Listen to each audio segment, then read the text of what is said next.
This is CBC Here and Now. Well, the weekend's going to start out unsettled, but you're really going to like the end of it. I didn't think that this would certainly reach the level that it appears to be now. It has shaken the community and has shaken the organization. The RNC chief responds to allegations of sexual assault by police officers. As the number of alleged victims coming forward continues to climb. I think most Newfoundlanders and Labradors actually think like New Democrats in terms of what they want to see happen.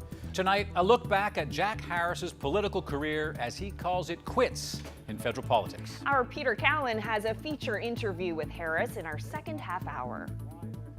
Good evening and welcome to Here and Now. I'm Anthony Germain. And I'm Carolyn Stokes.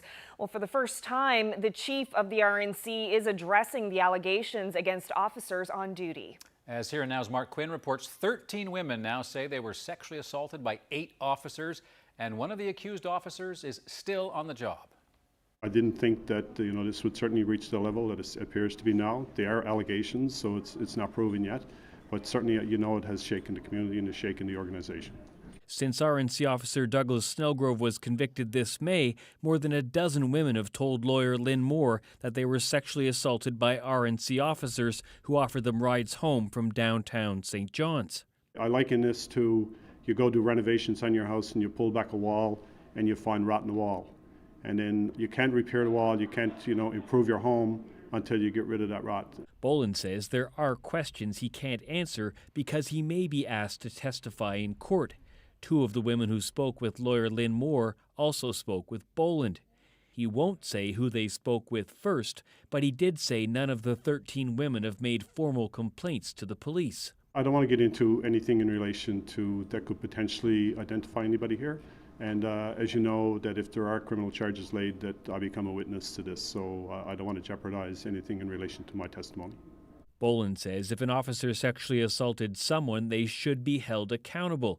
But he doesn't want to pressure the women who've spoken with Moore to complain to the police. The police can't be forcing situations on because that's where we lose trust and they won't come forward. Maybe this is a process for some that they'll stay going the route that they're going with Miss Moore. And maybe others will find the courage to be able to make a criminal complaint. If they do, it will be treated seriously and we'll make sure that we get to the bottom of it. 2 of the women who have made allegations, I've reached out personally to their lawyer just to say that we are available, the matter fits within our mandate. We are ready to investigate if needed. If a formal complaint is made, it will be investigated by this province's civilian-led Serious Incident Response Team. CERT's director says the group won't pressure women to complain. King says he has reached out to community groups that support sexual assault victims to ask what they need from CERT. Chief Joe Boland retires from the RNC next week. He's confident the next chief will help restore public trust in the force. Mark Quinn, CBC News, St. John's. The Rcmp says the chief medical examiner has identified human remains found in a wooded area near Happy Valley Goose Bay last week. Police say they belong to Faith Rich. The 22-year-old was reported missing on July 11th. At that time, her family said they hadn't seen her in about a month. Rich was last seen walking along the Northwest River Road from Natwishish to Happy Valley Goose Bay. Police are thanking those who took part in the search for Rich and are extending condolences to the family. The Rcmp says her death was not suspicious nor criminal. Well, Harbour Breton Rcmp are investigating a fatal crash near the community of Boxie on the south coast. Police say a 58-year-old man died after going off the road and his vehicle hit a rock wall. Officers arrived at the scene on Route 363 at around 8:40 on Wednesday evening. Police say the man was not wearing a seatbelt and died at the scene. A collision analyst and the Office of the Chief Medical Examiner are involved in the investigation. And a fatal crash early this morning in Raccoon, and the driver is now being investigated for impaired driving. The 21-year-old passenger in the vehicle died at the scene. The 20-year-old driver was taken to the Peninsula Healthcare Center for assessment and treatment. Police are investigating whether he was impaired while driving. Well, recently on Here and Now, we have heard from both doctors and nurses about just how busy and packed and actually over capacity the Health Sciences Centre behind me has been of late. Well, Jamie Ruby was in the emergency room last night and he joins me now. So Jamie, if it's not too personal, why were you there? Not to get too far into it, but it was for an ongoing issue that I should be seen by a family doctor. I don't have access, or I lack access to a family doctor, so I had to go to emergency for it. It's an unfortunate situation. Right, now as we've actually sort of covered here on the program, that's one of the reasons there's so much pressure on the emergency room. What was it like? Just to give you a picture, when I first walked in and you opened that door going into emergency, you were greeted with a full line of people. There was about 40 to 50 people there at that time. This was about 3:30 in the afternoon yesterday. And it honestly stayed that way for most of the night. When did you get out? 4:30 so that was a.m. 12-hour wait? About 12, 13 hours. All right. Now you weren't in a sort of situation where, you know, it was life or death, right? No, full disclosure, was for a mental health issue. One of the more unfortunate things was when I seen a doctor there at 4:30 was they asked, did I get to see the mental health nurse? And I said no, and the comment was that you must have just missed them. And I had to ask, okay, at 3:30, how did I just miss them? Oh, they leave at 7. So. Now you observed the situation around you. Yeah. How many people were there? Like I said, through most of the night, we're looking at about 40 to 50 people. That's my count. It could be off, but I'd say at any given point there was at least 30 people in the emergency room. Now you were getting a lot of attention on social media today because of something you posted on Twitter about a woman who you saw. Tell me the story about this woman. Yeah, this was later in the evening. There was a woman who was in severe discomfort there. There was no real seating available. There was no beds. There was no stretchers. When she reached out for help to a nurse, the nurse informed her that there was about 5 ambulances out back that they still had to get through, and they just don't have beds or even a stretcher that they could put her on. And she was in significant pain and distress, and she was lying on the hallway there into emergency room. So she was talking? Yeah, she was talking to the nurse there and asked for a blanket, and she was informed that she couldn't get a blanket because it was a tripping hazard. I'm sorry, a what? A tripping hazard. Meaning? I assume the blanket wrapped around her would be a tripping hazard. That she's lying on the floor, yeah. And the blanket's the tripping hazard, so she couldn't have one. All right, so she had to wait in the hallway. Yeah, okay. It was a very uncomfortable situation. So this is a final question for you. What's your sense of the general mood in the place? Obviously, an emergency room is never, you know, a fun place to be, but the overall mood, what was it like? The nurses are amazing. They are doing an incredible job right now. I had hesitation coming on that any frontline staff might get negative feedback. They're doing amazing right now. The empathy piece from the nursing staff's incredible. I felt bad going there, right? Like expressing my own workplace stress and burnout to a nurse who would rightfully just say, yeah, me too. But they didn't do that. Well, Jamie, I appreciate you sharing the story of what Emerge was like over the last 24 hours. Thanks for your time. Thanks, Anthony.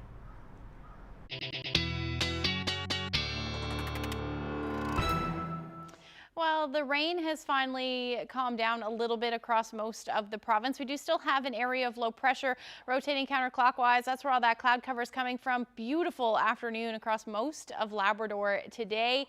And if we take a look at the rainfall totals since yesterday, some much needed rain across the west coast. Birchie Narrows, 64 millimeters of rain. Corner Brook breaking that as well, 61.5 millimeters. Lots of areas along the west coast seeing anywhere from 40 to 60 millimeters of rain. Now that has since ended, but we are still going to see some more showers as we head through the day tomorrow.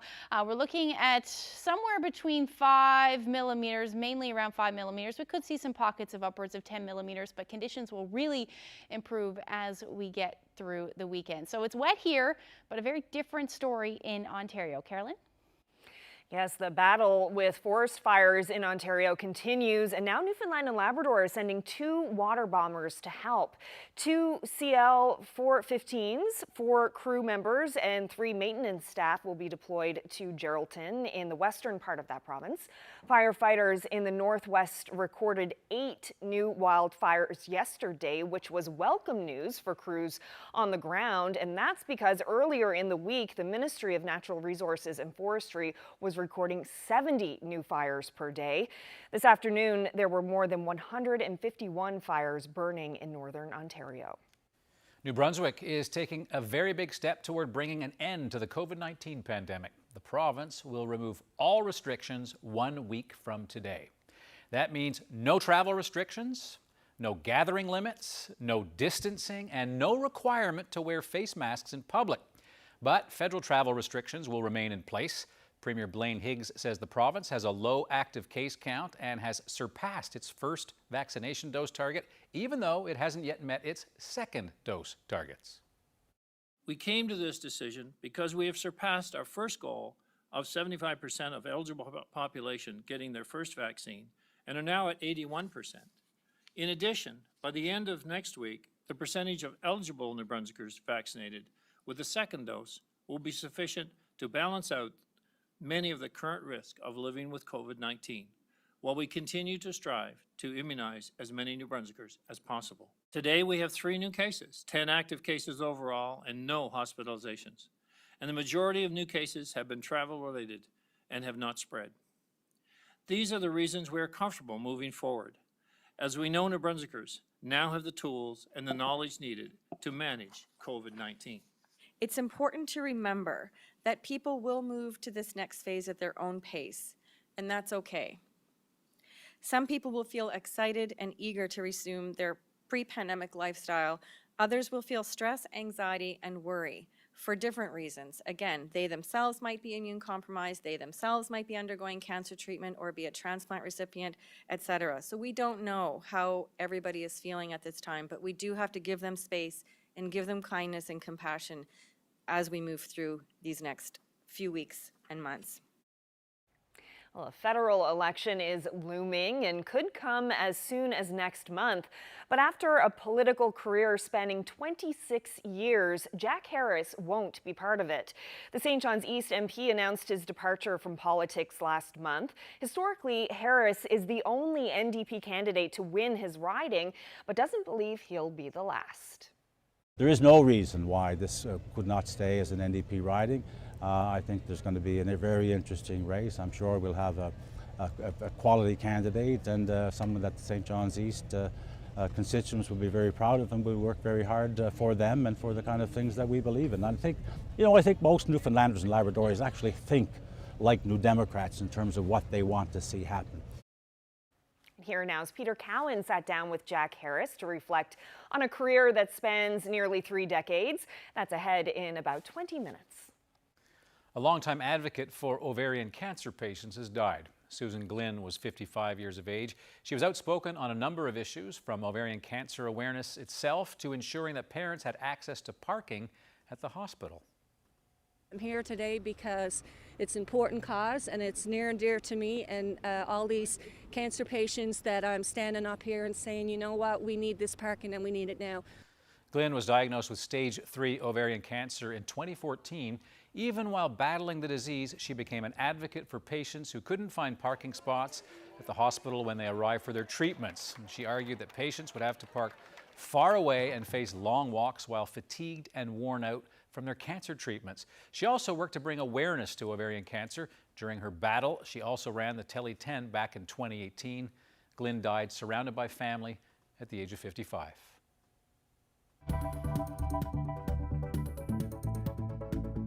A lot of these students who built the boat have never left their Boston neighborhoods. But now their boat has. It's made its way here. And that class is now learning about some Newfoundland neighborhoods. That's ahead after Ashley's weather. And you're gonna like the forecast this weekend. Certainly as we get to the end of it, we're gonna say goodbye to these cool temperatures and return to the sunshine.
Before we get to the weather, we want to talk about some changes during the Olympics. Yes, CBC is the official Olympic broadcaster for the Games, and 2 weeks of continuous coverage starts this weekend, and that means some changes to Here and Now.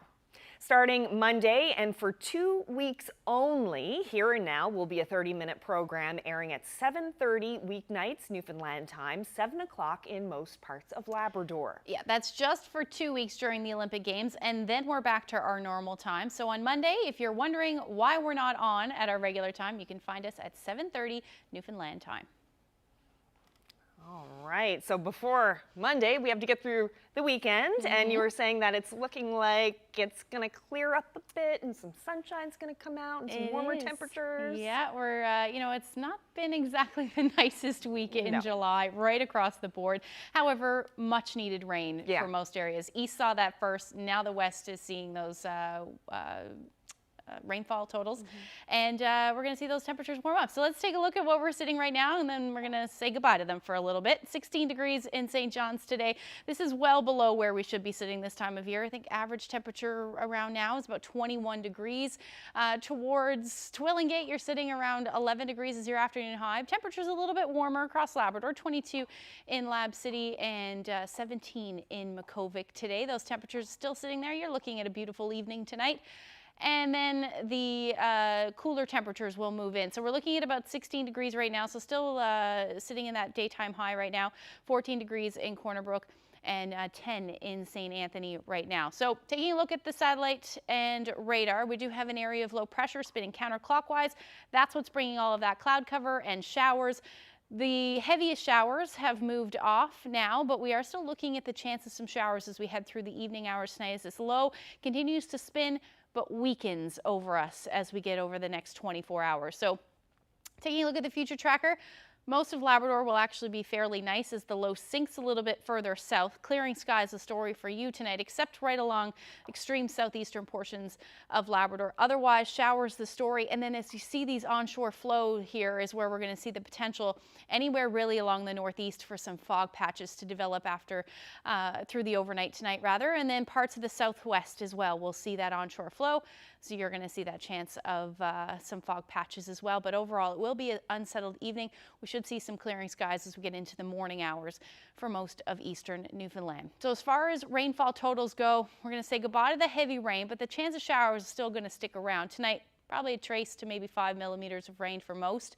And then tomorrow, again, we could see some pockets of some heavier rain, but it won't last very long through the afternoon. At least the heavy rain won't. It'll taper to showers or drizzle through the afternoon as well.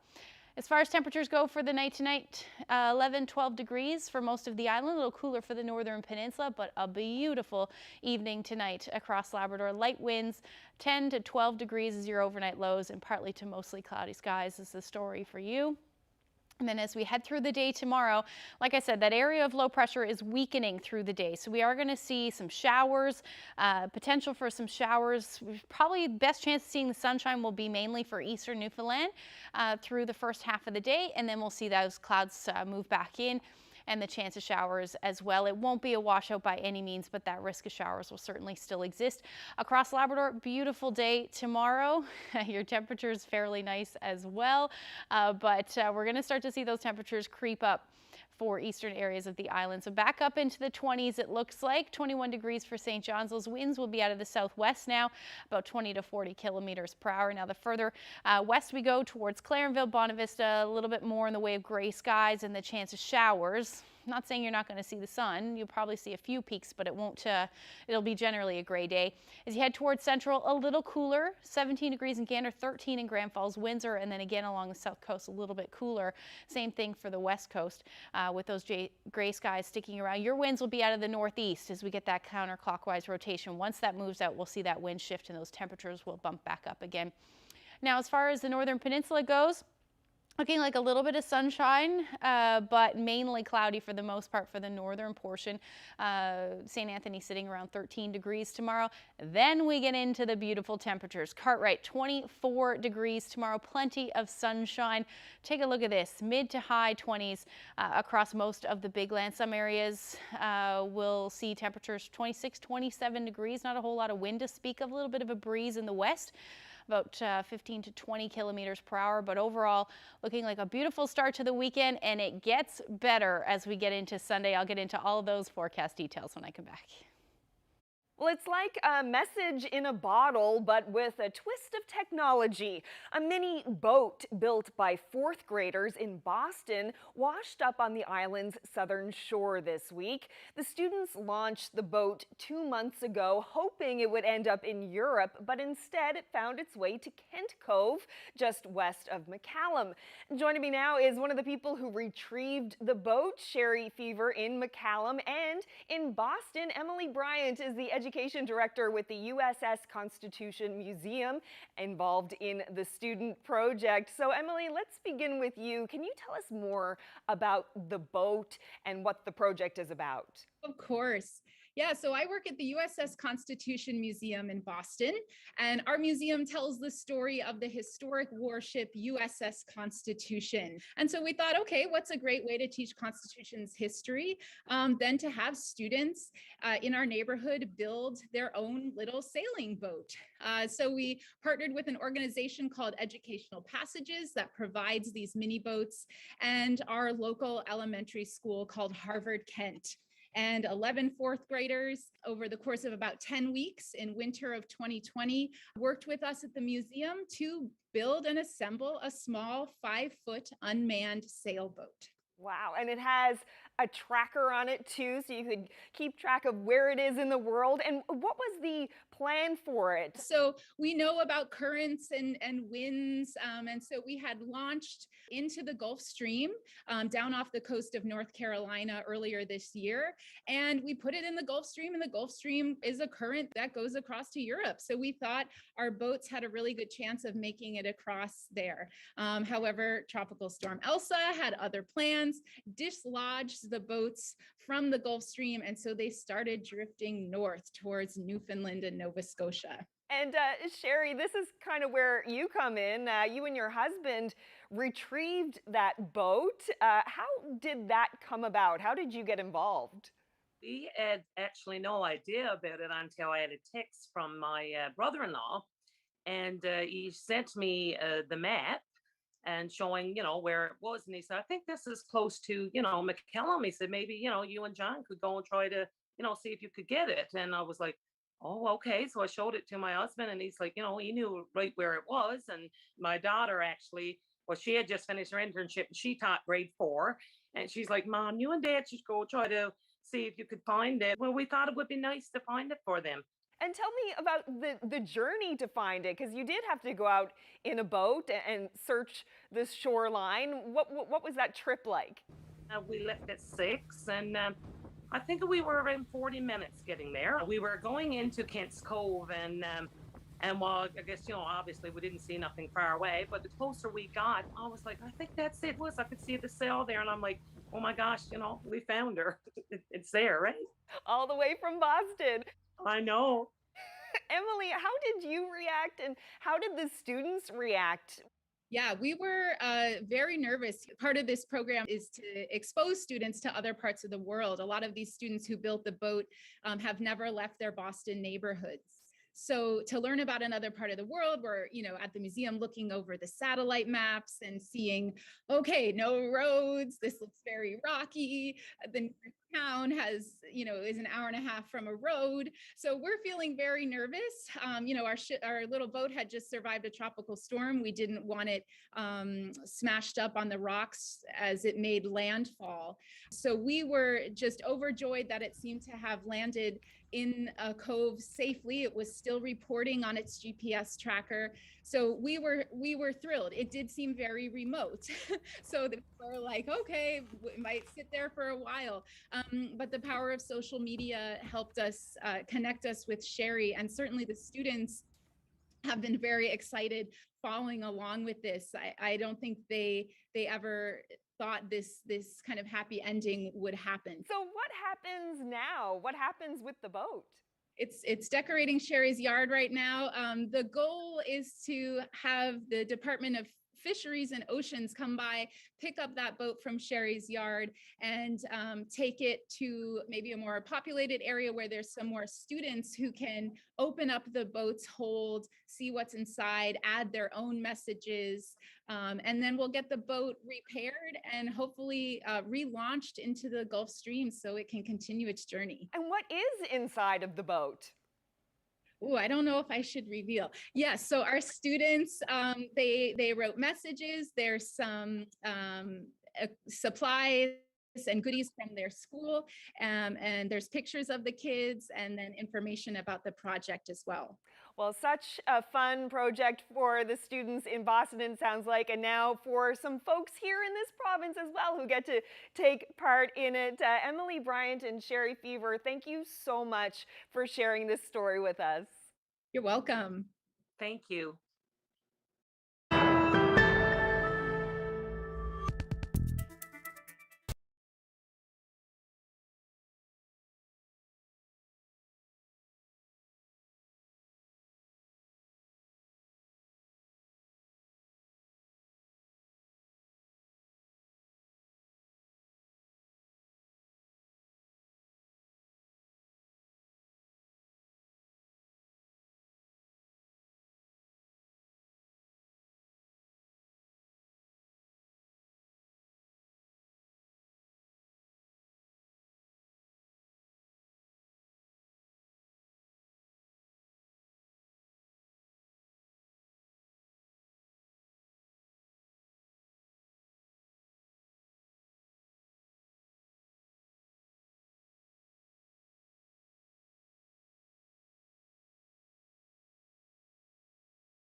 Oh, I will continue on.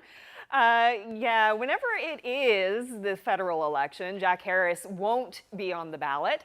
After a total of 26 years in elected politics, he won't run again for the NDP in St. John's East. Now this is Harris in 1986. He started his career as a lawyer. Now the next year, he was elected as only the second ever NDP MP in Newfoundland and Labrador, but he lost in the next election and shifted to provincial politics, serving as the leader of the provincial party for more than a decade, facing off against premiers like Brian Tobin and Danny Williams in election campaigns. By 2008, he was back into federal politics, but the big Liberal wave in 2015 ousted him from the House. His 2019 win brought him back for one last term. Now at 72, he's retiring from politics now. So what moments stand out for him? He sat down with Here and Now's Peter Cowan. Jack Harris, thanks for sitting down with me. Happy to do that. This is sort of a time of retrospection. You're looking back on a 30-year political career. What sort of things stand out for you? Well, you know, you'd have to say longevity for one, because when I started, especially as an NDP. Well, when I started in politics, the idea of having a 26-year cumulative representation, federal and provincial, was probably not in the cards. So perseverance and doing things along the way that I think mattered to people. I can give you a list if you want, but that's probably something that is better detailed somewhere else. Well, give me a couple of examples of things that you think, you know, the province or the country is better off for now than before you came along. Well, you know, I'm one guy who was in Parliament and who worked on committees and did things like that. But, you know, some things happened because I was there. That is true. For example, I was very keen to save the Virginia Park school, which the province wanted to close. And there was a campaign that was given, we supported very strongly for the neighborhood to fight to save that school. That's what I did as a representative of people. You know, I fought for years and years to promote a universal school meal program for Newfoundland and Labrador children, because it was all patchwork. I think that's come to fruition for the most part, still not where it ought to be, but that was something that required a long-standing persistence. You know, there's on the national level, I was involved in a number of things, but for the most of the time I was in Parliament, I was the defence critic for the NDP and was also championing the cause of maritime search and rescue, particularly rescue times that were lagging and needed a lot of work, needed more attention. They have improved. We've got more Cormorant helicopters thanks to pushing the idea of making sure that the helicopter parts, quote unquote, that were purchased from the United States presidential fleet, that DND said, oh, they're just parts. They were actually airframes that could have been used, and now they're being used. So, you know, there's all sorts of things that are important and not necessarily earth-shattering, and you don't expect that you do that. But, you know, even this year, promoting a dental program for a dental insurance program for any Canadian who doesn't have a program now is something that is not there yet. But I think it's coming. It was supposed to be there when Medicare was brought in 1964. There wasn't enough dentists, so acute shortage of dentists, which should be in the program. Well, it's still not there, and you know, our party is fighting for it, and I had a dental motion that was voted on. I want to ask you more about dental care, because that was one of the last things that you brought forward in the legislature. What was it like seeing it being voted down by everyone except for the NDP? Well, you know, that's been a bit of a story too. You know, our party is, and my commitment to politics is to try to make things better for people. We were fighting, and I've always been fighting for equality, and that this is part of that. You know, goes back to the philosophy of the NDP, and you know, whether it be for women's rights, whether it be for pay equity, whether it be for, we were the party that you know, would bring motions in the House of Assembly in the late 80s and early 90s until 95 when it was passed, to bring sexual orientation as a grounds of this prohibited ground of discrimination in the Human Rights Code. The other parties did not support that. What did that feel like? It felt terrible, but you had to fight for it because it was right. And that's the kind of thing that we've done in leading the way on some of these issues that become reality eventually. That's an important role to play. It's also important to try to be government, and of course under the leadership of Jack Layton back in 2011 we became the official opposition, and I think if Jack Layton had lived we would very likely have formed a government in this country and be implementing a lot of those things a lot earlier than they come from fighting for them on the outside. But someone has got to be the champion of these ideas. You've got to dream about these things, fight for these things before they become a reality. Not long after the last election, you had some health issues. How are you doing today? I'm doing grand. I did have a cancer that was very treatable, and as of last July, everything was sort of an all clear. Although obviously everybody has consequences for these things, but I'm doing fine, and just very happy to be lucky, because a lot of people who have that disease don't fare very well, and I'm very grateful for my own experience. So you're retiring from politics, but what's the next chapter look like for you? Well, you know, I'm serving until this term is over. Some people seem to think that there's going to be an election very soon, and that may well be correct. But the term of office ends in October of 23. If it goes till then, I'll be very happy to continue to serve the constituents of St. John's East. After that, I'm not ready to commit for another 4 years. So I will be doing what people who are retired do, finding things that they want to spend their time at. Some of it will be volunteer, some I may actually try and write down some of these experiences for my children at least to read, and maybe others. But you know, there's a lot of things you put off in your life when you're busy all the time and your time is not your own. So I'm looking forward to having that kind of time, maybe doing a little travel that I haven't been able to do, and spend some time with our own children and my spouse and all of that in ways that would be interesting and fun.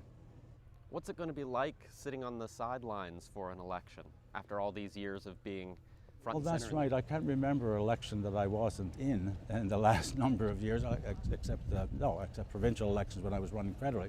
But no, it's a little different, obviously, but I'll be working very hard to help whoever the candidate is get elected in St. John's East, so I won't be really on the sidelines. Jack Harris, thanks for sitting down, and good luck on that next chapter, whatever it happens to be. Well, thank you very much for the interview, and thank you to the people of St. John's East for giving me the honour and privilege to be a member of Parliament and to be a member of the provincial legislature. It has been a real honour, and I'm very grateful for it.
Welcome back. We'll get to today's opening ceremonies in a moment, but first, Cleveland's Major League Baseball team has changed its name. The franchise made the announcement today in a video narrated by actor Tom Hanks. This is the city we love and the game we believe in. And together, we are all Cleveland Guardians. The franchise was known as the Cleveland Indians for more than 100 years, but many people felt the name was offensive and they lobbied for change. The team's new name is a reference to the so-called Guardians of Traffic, 4 Art Deco sculptures on a bridge that crosses the Cuyahoga River in Cleveland. Well, the Olympics are now underway. The opening ceremony took place in Tokyo today. Flag bearers Miranda Ayam and Nathan Hirayama led Canadian athletes into the Olympic Stadium. About 30 Canadian athletes took part in the 4-hour ceremony, just a fraction of the 370 who will be competing.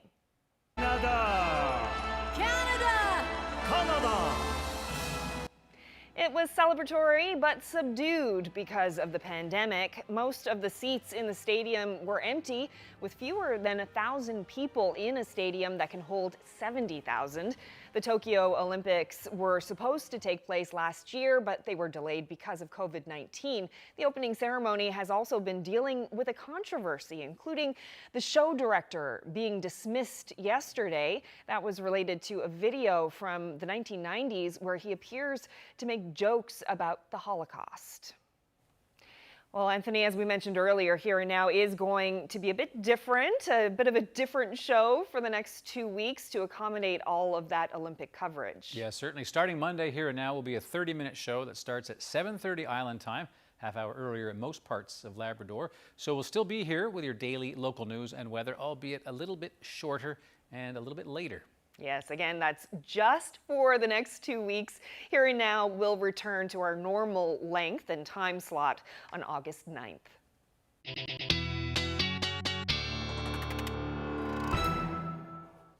All right, time now for a look at the long-range forecast. So things are going to be nice on the weekend. How about looking ahead to next week when the show is 30 minutes? Yeah, so we're going to see some warmer temperatures return. It is going to be a little bit unsettled as well, but Sunday's forecast is looking spectacular. Let's take a look at that as we head through the day on Sunday. There you can see nothing but sunshine for the most part as we get into the afternoon. We may see some cloudy periods for eastern areas, but overall it'll be a beautiful afternoon.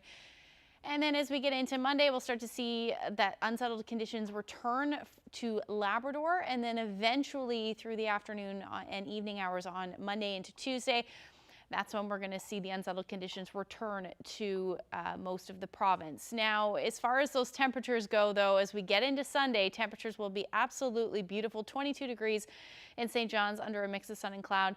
A little less cloud cover as you head towards central. Temperatures reaching 25 degrees for most. A little bit cooler along the south coast. Marystown will see a high near 22 degrees on Sunday. But take a look at the temperatures across Labrador. 29 in Happy Valley, Goose Bay. Same thing for Cartwright. We may see a few areas reaching the 30-degree mark through the afternoon on Sunday, but some showers again late day will return as we see that next system move in for Lab City. And with that, a little bit cooler temperatures for you as well, reaching a high near 18 degrees on Monday. The rest of Labrador still looking beautiful, 27, 28 degrees, even reaching 22 for Nain. Chance of a few showers for you, but take a look at the temperatures on Monday for the island as well.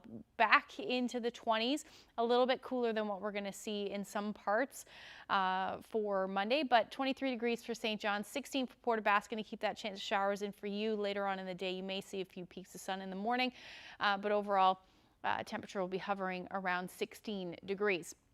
After that, as we get into next week, pretty nice start. Tuesday will be about 23 degrees, Wednesday 21 with that chance of some showers returning. And then as we get into central Newfoundland, you're looking at your temperatures in and around the 20s as we get into next week, midweek. Return of that humidity as well, you'll notice. Some showers possible Tuesday. Looks like gray skies, just a mix of sun and cloud on Wednesday with that chance of showers. For western Newfoundland after Monday, going to keep your skies gray, or at least at this point, that's what it's looking like. So you'll see a little bit of a break. Tuesday, 22 degrees. Wednesday at this point looking at about 20. And then for eastern Labrador, after we see that sunshine for the weekend in the beginning of the week, the rest of the weekend is looking unsettled. But your temperatures stay pretty nice, 22 to 24 degrees. And then for Lab West, your temperatures will be hovering in and around 18 or 19 degrees. We'll get back into some of that nicer weather as we get into midweek. Now I wanted to share this photo with you. Beautiful, speaking of the big land, calm morning in Happy Valley Goose Bay. Paul West shared that lovely shot with us. If you have any weather photos, send them to nlphotos@cbc.ca. Very calm water. Beautiful. Very beautiful. Flat, fantastic.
Who's celebrating birthdays and anniversaries? Happy 60th wedding anniversary last week to Roy and Betty Hodder of Lewisport. Happy 50th anniversary to Anna and William Smith, formerly from Bishop's Cove, now living in Markham, Ontario. Happy 62nd anniversary a week ago to Ruth and Harry Saunders, formerly from Cox's Cove, now living in Corner Brook. Happy 50th anniversary to Theodore and Ivy Bell of English Point, Labrador. And happy 65th anniversary to Enid and Maxwell Barrett in Conception Bay South. Happy 50th anniversary yesterday to Eva and Clayton Burry in St. John's. Anniversary wishes going out to Marg and Don Aylward of Cornerbrook on their 55th anniversary. Happy 50th wedding anniversary tomorrow to Jack and Linda Penny in 3 Rock Cove. Wishing Boyge and Florence Plowman of Port Saunders a very happy 66th anniversary. Harry and Marilyn Watts from Rocky Harbor will celebrate their 50th wedding anniversary tomorrow. Also tomorrow, a happy golden anniversary to Margaret and John Fitzpatrick of Paradise. And here's a 2-for-1. Best friends had a double wedding 50 years ago. Jerry and Georgie Barnes on the left and Eleanor and Gersh Molin on the right. Congrats to you both, couples. Happy 69th wedding anniversary yesterday to Mansell and Margaret King, formerly of Burnt Islands, now living in Heart's Delight. Happy 59th anniversary today to Joan and Calvin Williams. Also today, happy 65th anniversary to Wilmore and Dorothy Bray of Grand Falls, Windsor. Happy 60th wedding anniversary to Jack and Glennie Stuckless, formerly of Badger, now residing in Kings Point. Happy 54th anniversary to Kermit and Patricia Bragg of Victoria. Happy 51st wedding anniversary tomorrow to Gerald and Barbara Fowler of Kelligrews. Happy 57th anniversary wishes going out to Amy and Adrian Hillier. They now live in Kitchener, Ontario. 50th anniversary greetings today to Albert and Leona Meany of Avondale. Happy anniversary to Raymond and Sandra Pinkson of Deer Lake, who are celebrating 55 years of marriage. Happy 54th anniversary to Gerald and Rowena Smith of Dildo, with love from your family and friends. Happy 50th anniversary today to Clyde and Cora Scott of Little Bay East. Happy 53rd anniversary to Phoebe and Gordon Drover of Bay Roberts. And on the 17th, it was a happy 65th anniversary for William and Joyce Baker from Little Burnt Bay. Happy 53rd anniversary to Robert and Betty Evans in St. John's. And happy 66th wedding anniversary to Bessie and Albert Knoll of Carbonear. They'll be celebrating on Tuesday. Wishing George and Janet Jarrett, formerly of Brigus, now living in St. John's, a very happy 63rd wedding anniversary. And a happy 60th wedding anniversary to Joe and Sylvia Morris in Robinsons. Happy 51st anniversary on Sunday to Rupert and Vicky Dowie of St. Bride's. Congratulations to Marg and Fred Power from Jersey Side, Placentia, who celebrated 50 years of marriage this week in Halifax with their children and grandchildren. 55th anniversary greetings going out to Mike and Diane Clements of Torbay, now living in Mount Pearl. Happy 50th wedding anniversary to Dave and Pat Stratton. 52nd anniversary greetings going out to Ernest and Evelyn George from South Dildo. Happy 65th anniversary to Ross and Rowena Head of Norris Arm North, now living in Grand Falls, Windsor. Congratulations to Edward and Shirley Coates from Head of Bay Despair, who celebrated their 57th anniversary this week. Now to birthdays, happy 93rd birthday last week on the 16th to Edna Fifield. And a happy 90th birthday coming up on the 27th to Allison Linthorpe from Cupids, now in Clark's Beach. Happy 95th birthday to Alice Murphy, who proudly still lives in her own apartment in St. John's. And sending warmest 94th birthday wishes to Joan Tilley, a Scottish war bride who lives in Clarenville. Happy 92nd birthday to Jean Hilliard in Bay Roberts. Happy birthday to Fred Carberry, who celebrated his 91st birthday on the 20th. Best wishes going out to Roy and Steve from Purcell's Harbour, Twillingate, who's celebrating his 90th birthday. Happy birthday. Last Sunday, Fred Hancock of Roddington celebrated his 90th birthday. And happy 90th birthday to Cyril Penny of Stag Harbor, Fogo Island, now living in Gander. Birthday greetings going out to Lavinia Gin of Stoneville, who celebrates her 95th birthday on Monday. Happy 100th birthday to Winnie Crocker. We're told she is Swift Current's most mature resident. And birthday wishes going out to Mary Lawler of Renouse, who is celebrating her 99th birthday today. And a bit of a fix, Carolyn. We're wishing a happy 99th birthday to Emily Coates from Glenwood, now living in Gander. Last week, instead of saying 15, some people claim I said she had 50 children. It's actually 15. And a whole bunch of grandchildren and great-grandchildren, so apologies for that. And I'm glad it's 15 and not 50. Still very impressive, though. Happy birthday. Yes, congratulations. Little known secret, I'm from an outport where we are known to drop our N's every now and then, so it's, yeah. Very funny. I was asked about that, too. Now listen, we've mentioned several times that our schedule's changing next week, and you, Ms. Stokes, are going to be away for a bit? Yes, going to take a 2-week staycation, which I'm really looking forward to, but back on August 9th when the show is back to a full hour. All right, so yeah, once again, we'll be half an hour next week, starting later than usual. But before we head off into the weekend, Shalloway Youth Choir has created an incredible video kicking off a series of songs that they intend to share throughout the summer. Yes, the group wanted to pay tribute to Newfoundland and Labrador. They say they are so grateful for the past 18 months. So we're going to leave you tonight with part of that video, and you can head to the Shalloway Facebook page to watch the full thing. Have a great weekend, and I'll see you on Monday. Good night. We will call this place our home, the dirt in which our roots may grow, though the storms will push and pull. We will call this place our home. We'll tell our stories on these walls.